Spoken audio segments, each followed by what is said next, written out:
Beats — это всеми известный американский производитель наушников и динамиков. К слову, на накладные наушники этого бренда у меня уже был обзор около года назад, и в целом они мне понравились. Вы знали, что основана она рэп-исполнителем Джимми Айвином? Девайсы компании на моем канале в принципе не редкость, и сегодня у меня на руках устройство с автономностью 6 часов 50 минут с включенным шумоподавлением при выкрученной громкости на 50%. Также на борту быстрая зарядка, анимация на устройствах Android и iOS, компактный дизайн, многофункциональная физическая кнопка управления тапами, а насколько они хороши или наоборот плохи, сейчас я вам обязательно расскажу. В целом, мне бренд нравится, еще учитывая, что у них ценовая политика стала более-менее адекватна. 982 на YouTube, всем привет, вы на канале Польза.нет, меня зовут Саня, минимум 5 обзоров в неделю я выгружаю. Ежемесячно я разыгрываю 5 Mi Band 6 серии за лайк, подписку и комментарий к любому видео. Условия конкурсов, которых под конец месяца всегда много, и мои контакты в описании. Прикрепим мой телеграм-канал с промокодами на Али, все розыгрыши 30 числа каждого месяца на стриме. А сегодня я расскажу вам о наушниках Beats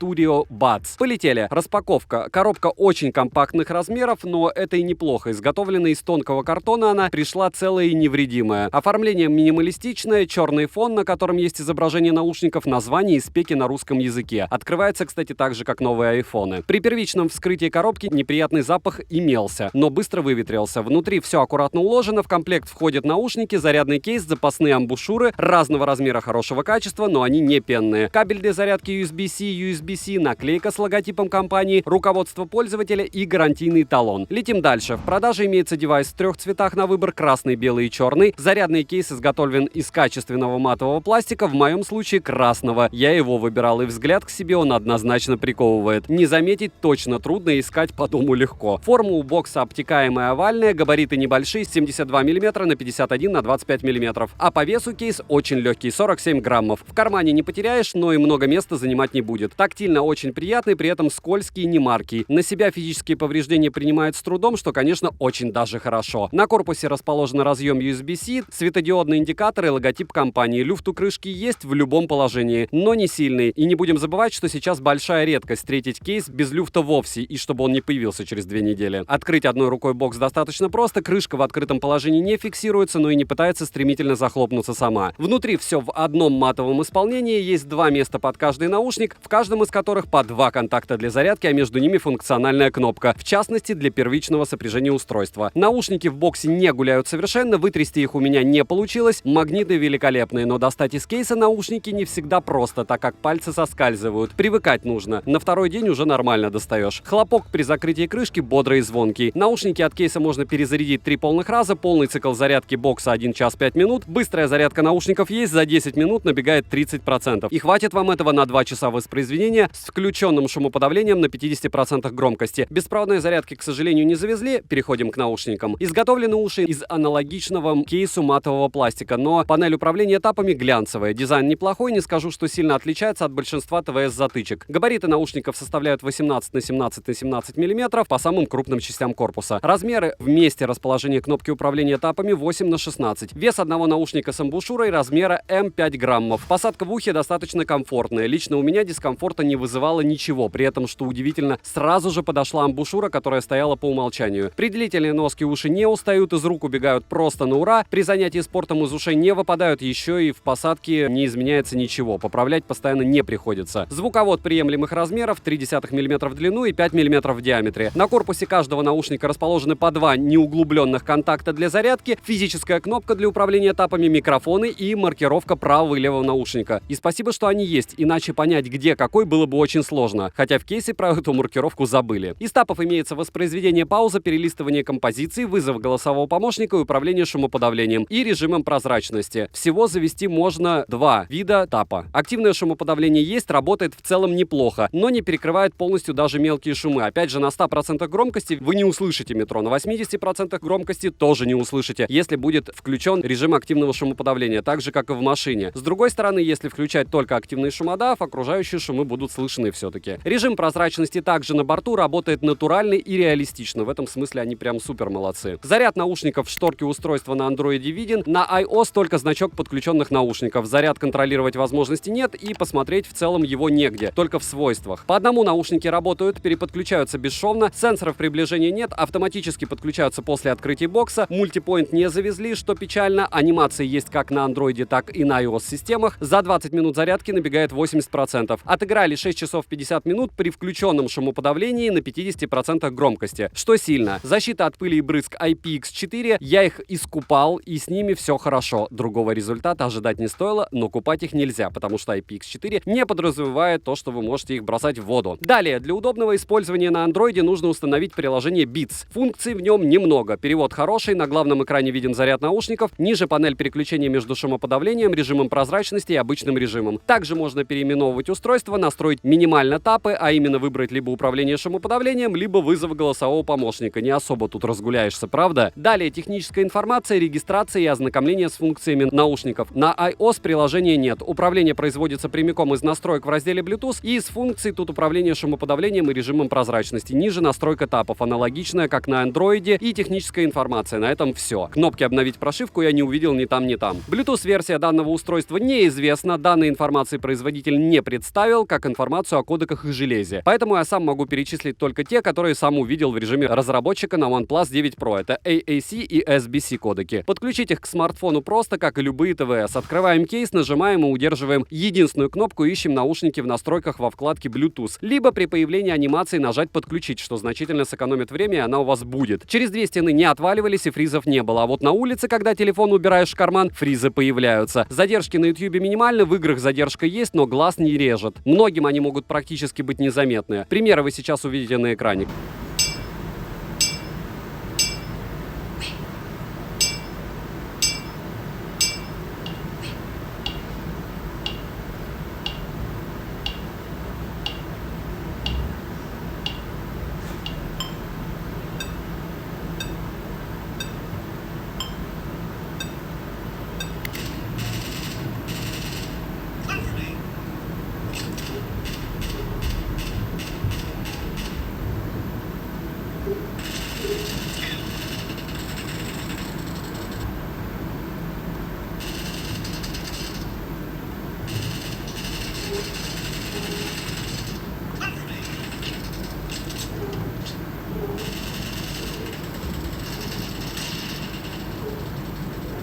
Микрофоны по мне отличные, голос передают приятно и реалистично. Окружающие шумы слышно, но не сильно. Примеры вы сейчас услышите. Пример работы микрофонов Beats Studio Buds. И что бы я хотел сказать? Логично, что самое основное сейчас это услышать, насколько хорошо нам и вам слышно при разговоре, как проезжают мимо меня машины, насколько этот шум будет мешать вашим разговорам. И еще раз повторяю всем скептикам из разряда людей, которые говорят: ну, если ты в наушниках, ты должен говорить тихо. Когда вы рядом с кем-то разговариваете, вы говорите тихо у дороги? Думаю, нет, потому что вокруг громко. Вот та же самая история с ушами. По поводу AirPods Pro. AirPods Pro значительно дороже, хотя они тоже дружат максимально с яблоком и со всеми устройствами на iOS-системах.